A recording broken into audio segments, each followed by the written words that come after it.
Лучшая пора детства – это лето, и каждый родитель хочет для своего ребенка интересного, полноценного, хорошего отдыха.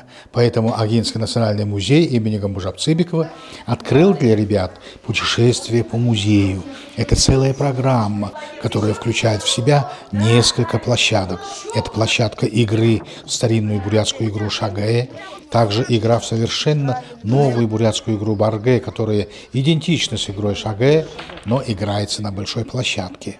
Лоскутная мозаика очень заинтересовала детей. Фильмы о космосе, передвижном планетарии и еще одна площадка – это конкурсы и викторины для детей. Сейчас приходят каждый день, посещают наши музейные мероприятия дети лагерей дневного пребывания. Мы стараемся проводить различные познавательные викторины, игры, мастер-классы, веселые старты. И дети с огромным удовольствием посещают наш музей. Нам в музее показали планетарий. Детей привели в музей, посмотрели планетарий, и детям очень нравится. В Агинской средней школе номер 3 в этом году в лагере дневного пребывания целых 140 учеников. Все дети разделены на 7 отрядов.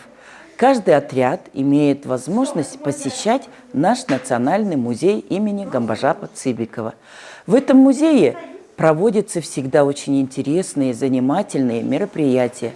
И вот сегодня мы, посещая 7-м отрядом этот музей, научились очень многому. То есть дети играли в национальную игру «Шагэ». Сейчас они занимаются лоскутной мозаикой.